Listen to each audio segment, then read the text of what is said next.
What are we discussing on today's Locked on Diamondbacks podcast? Is the NL East now the toughest division after the Juan Soto signing? And also, how does the Juan Soto signing affect the Arizona Diamondbacks offseason plans?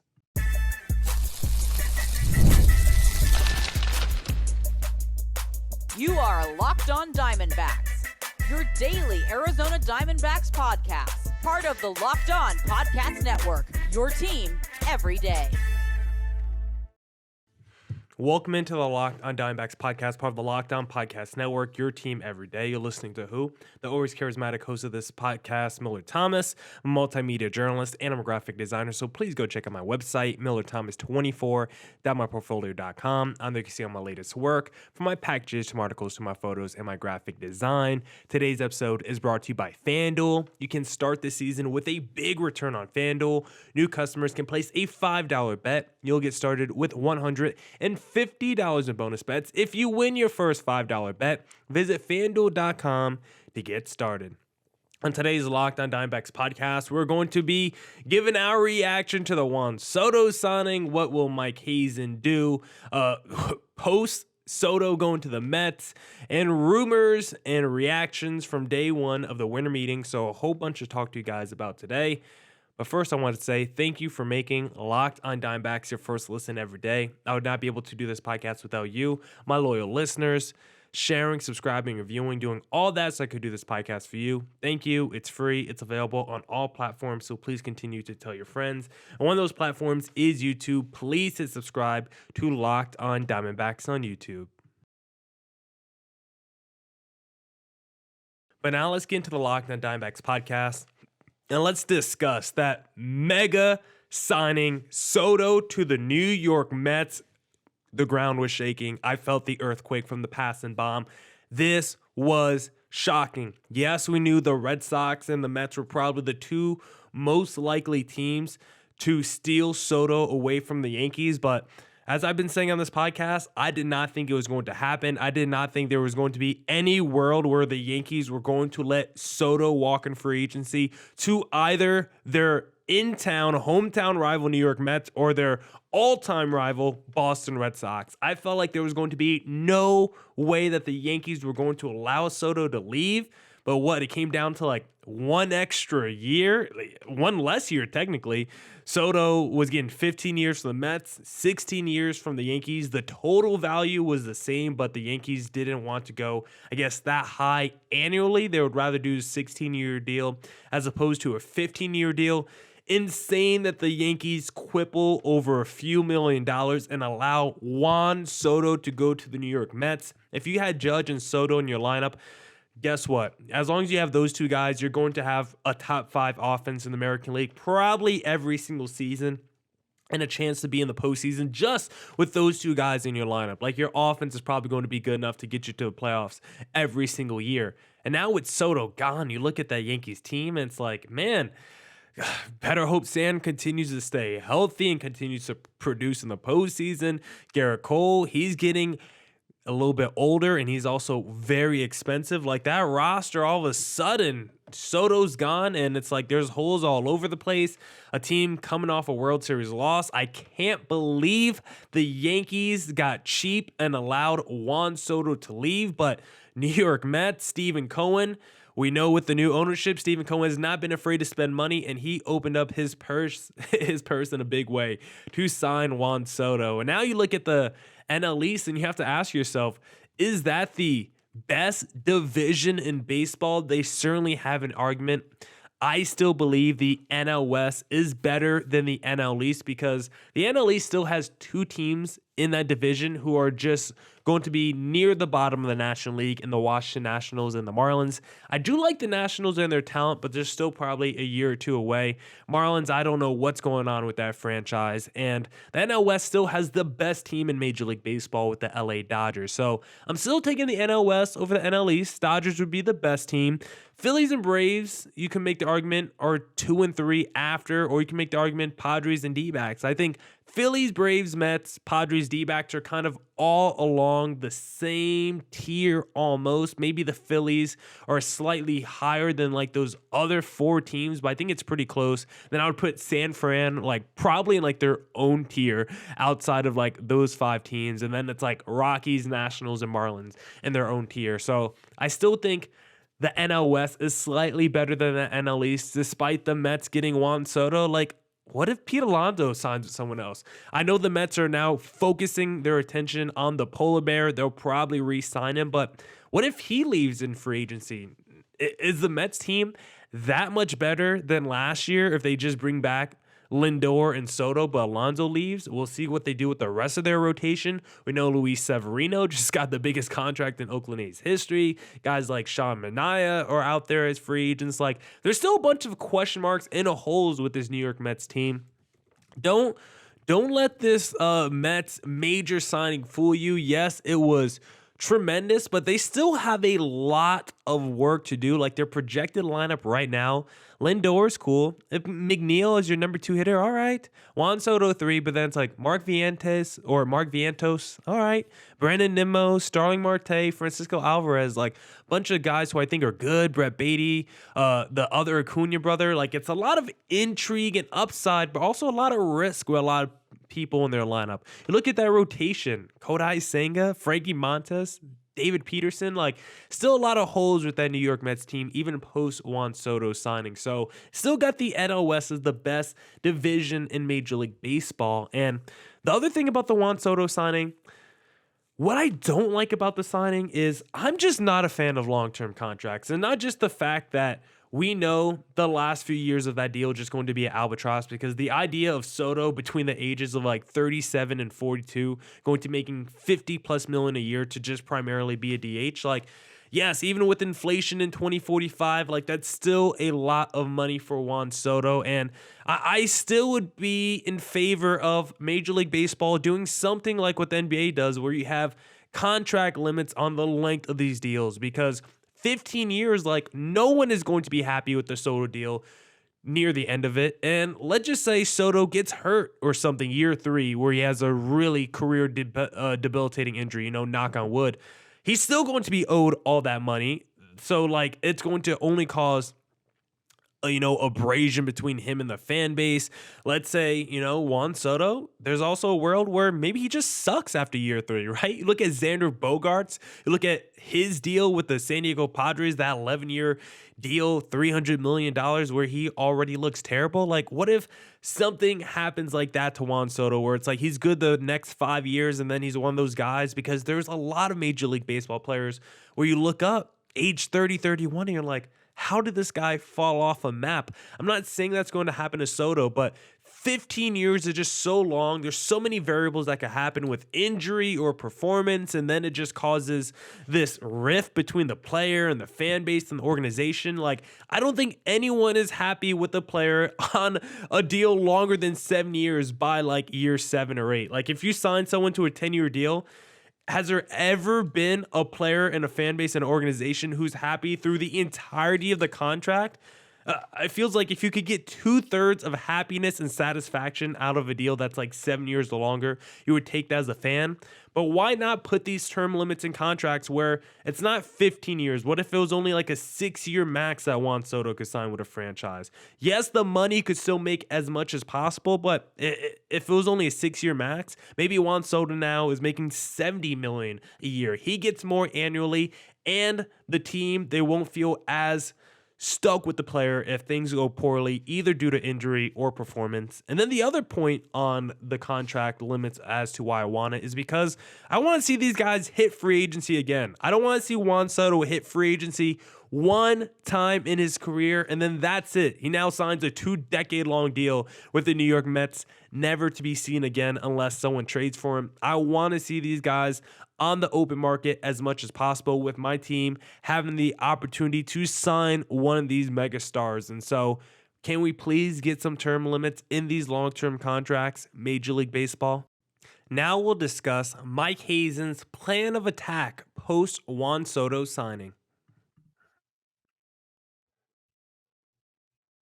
And if you're looking to place a little wager, then of course, the best place to do that is going to be FanDuel, because get ready to tackle the NFL action with FanDuel, America's #1 sportsbook. Right now, new customers can bet $5 and get $150 in bonus bets if you win. The FanDuel Sportsbook app gives you everything you need to place live bets on the NFL all in one place. So when you get a hunch in the middle of the game, you can check out the latest stats, view live play-by-play, and so much more on the same page where you place your bets. My favorite thing to do on FanDuel is the same game parlay. When I see the Phoenix Suns are playing, give me Devin Booker over on points. Give me KD over on points when he's playing, of course. And give me the Suns money line. That 3-leg hits. It brings a big smile to my face.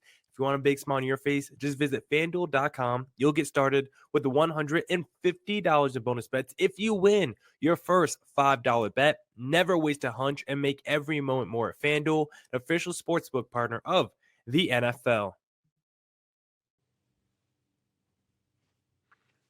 All right, welcome back to the Locked on Diamondbacks podcast.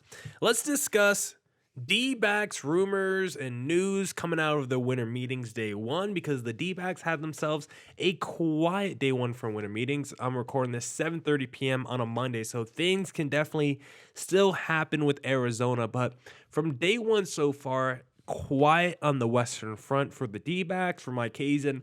Sounds like a lot more of just preliminary discussions with other GMs, trade talk, stuff like that, checking in on your own free agents. Doesn't sound like the D-backs are too heavily linked to anyone right now. Doesn't really seem like there's not too many rumors of, oh, D-backs are trying to do this, D-backs are trying to do that. There is the report that the D-backs offered the Cubs Jordan Montgomery for Cody Bellinger. We discussed that yesterday on the podcast. We would have definitely been pro that move. Monty feels like the perfect kind of Chicago Cub because they love paying these mid-tier pitchers 18 to 20 million a year. So why not get a guy who's coming off a down year who could be a frontline starter for you? Jordan Montgomery feels like the perfect Chicago Cub, but they did not want him. Sadly, I would have definitely taken Cody Bellinger on the D-backs. Is he as good as Christian Walker? No, but Cody Bellinger definitely, when he's right, when he's hitting his ceiling, is an all-star to an MVP level. We saw last year in Chicago how good, how impactful Cody Bellinger can be. That was a star player we saw in 2023. Now, 2024, a little bit different, not the same level of guy, but still a very productive player. So if you could get the Cody Bellinger we've seen the last 2 years in Chicago, that guy would make a major impact with Arizona. Maybe not as good as Christian Walker defensively or from a power standpoint, but if you're telling me we get the absolute best case scenario, best version of Cody Bellinger, that guy might be better than Christian Walker. I just think the odds of that guy being the best case of himself, being the best version of himself, those days are probably over. But if he can still be a 780 OPS, 25 home runs, 20 stolen bases, solid defense guy at first and in the outfield, I would take that. But sadly, it doesn't look like the Chicago Cubs want to do business with the D-backs. Right now, Mike Hazen says they're fielding a lot of calls on their rotation, which makes a lot of sense. They have a lot of dudes, not just Jordan Montgomery, but still someone like Ryan Nelson is someone that I think another team could be interested in. 26 years of age, coming off a pretty solid season where he had, a 12-start stretch where he looked dominant, where he looked fantastic. Another team could definitely try to roll the dice on Ryan Nelson and say, could he be the next Nick Martinez, Seth Lugo, this kind of long reliever type that can actually turn into a starter and be effective? Maybe he's still a guy that throws mid to upper 90s. He still has decent stuff. Yes, he still needs to work on his secondary pitches, but he does have a pretty effective fastball. And so I wouldn't be as surprised if another team tries to roll the dice on someone that is still young, someone still has a little upside, some potential. Maybe Ryan Nelson's not going to be the next Max Scherzer or anything like that, but could he maybe turn into someone's number 4 starter in a postseason rotation? Maybe that's probably his best case scenario. I think could definitely happen as at least a number 5 starter or a long reliever type. But I could see someone rolling the dice on a guy like Ryan Nelson, maybe even someone like Eduardo Rodriguez, who still owed a decent amount of money over the next 3 years, but there could still be teams that say, you know what, we've seen this guy Erod be good in the past. Yes, we know his health is a major factor. Maybe the D-backs have to kick in a little bit of cash, but maybe get rid of Erod and actually keep Jordan Montgomery. I think the D-backs pitchers, there's definitely going to be a move with one of their starting rotation members, whether it's this winter meetings or at some point this offseason. I think the D-backs are going to move one of their starters, and that's something that Mike Hazen has talked a lot about through day one of winter meetings. Something else he talked about as well, D-backs are going to need to find a way to fix their offense this offseason and find some power, because Hazen was talking on the MLB Network and he basically made it sound certain D-backs are going to be without Christian Walker and Joc Pederson next year. Yes, Hazen's still talking to those two guys. The D-backs are still interested, but from the way the market's looking right now, feels like the D-backs are just going to get priced out of the Joc Pederson and Christian Walker market. As we've already discussed, D-backs offered Monty for Cody Bellinger. It looks like Hazen is probably going to need to get aggressive on the trade market, probably more than anything, if he wants to replace some of that pop that he's missing. Yes, you could go out there on the free agent market and get someone that could replace the Joc Pederson production, but really look at that Christian Walker production. I just think that's a little bit tougher to find on the free agent market right now. There's Carlos Santana, there's Paul Goldschmidt. Like, there are some decent fellas out there that can play first base, but I think the trade market is probably a little bit better. Maybe there's a different way to get Cody Bellinger. Guys like Josh Naylor potentially are available as well. I just think if you're looking to fill in that Christian Walker production with a replacement from this offseason, it's probably better to look on the trade market than the free agent market, because Hazen is talking right now like we are expected to lose both Joc Pederson and Christian Walker. Yes, we're still engaged in conversations, but from the way the market is trending right now, feels like the D-backs are just going to be priced out the market of those two guys. But hey, I didn't hear him mention Randall Grichuk, so maybe there's still a possibility Grichuk comes back. And then finally, Hazen did touch on adding to the bullpen. We know the bullpen has been a struggle for the D-backs the last few years. This past season, the D-backs bullpen was basically even with the rotation. The rotation probably felt worse, but if you go from start to finish and think about the D-backs bullpen, to begin the year, the bullpen was terrible. When Paul Sewald was out, Kevin Ginkel couldn't close games, Thompson couldn't close games. Like, no one until Justin Martinez came into the fold could figure out like those first 6-7 weeks of the season. And then you look at the last 6-7 weeks of the season, the D-backs again couldn't close games. They were really good in the middle of the year. That's when Sewald, or a little bit of Sewald, but mostly Martinez, Puck, Thompson, Ginkel, Mantiply, like they were cooking in the middle of the season. D-backs had themselves a pretty solid bullpen. But it was bookended by a terrible start and a terrible finish. Add one or two relievers via the free agent or the trade market this offseason. I think the D-backs could have themselves at least a middle of the pack bullpen in the National League next year. And if you could get that, with hopefully an offense that can still remain in the top 5, and really that rotation that should have major bounce back potential in 2025. Just add us a high leverage reliever or two, and I think the D-backs pitching should be fine for 2025. Now we'll discuss the biggest rumors coming out of the winter meetings in segment number 3. And if you're looking to buy tickets, then the best place to do that, of course, is going to be Game Time, because Game Time is the best place for last minute tickets on sports, concerts, comedy, theater, and more. My favorite thing about Game Time is this little feature called All-In Pricing. When you toggle that feature on, you can see the total cost up front with no surprise fees at checkout. You can even get a panoramic view of your seat before you buy, so you know exactly what you're purchasing. Take the guesswork out of buying tickets with Game Time. Download the Game Time app, create an account, and use code LOCKEDONMLB for $20 off your first purchase. Terms apply. Again, create an account or redeem code LOCKEDONMLB for $20 off. Download Game Time today. What time is it? Game time. Welcome back to the Locked On Diamondbacks podcast, and now let's discuss some of the biggest rumors that we've seen from day one of the winter meetings. There were, of course, some transactions Juan Soto, of course, being the biggest one.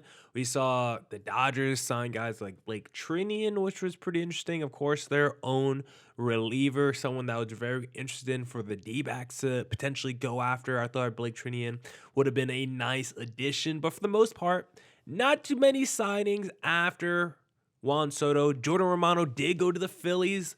Those two reliever signings were probably the two biggest things that affected the D-backs from the winter meetings, because I was definitely in on Trinian. I was in on Jordan Romano. Clay Holmes signed with the Mets officially. I was in on him. I mean, look at the Mets just stealing multiple New York Yankees this offseason. But the biggest rumors, I think, coming out of the winter meetings day one, a lot of trade talk. I think this is going to be a big trade offseason. Yes, guys like Corbin Burns are still out there as free agents. Of course, those guys are going to get signed. But I think this could be a pretty interesting offseason for the trade market. One team that is potentially thinking about not blowing it up, but retooling their roster a little bit and selling off some of the major pieces, the Houston Astros, rumored to be open to the idea. Nothing is set in stone. They're not saying they're going to do it, but they're at least open to the idea and possibility of trading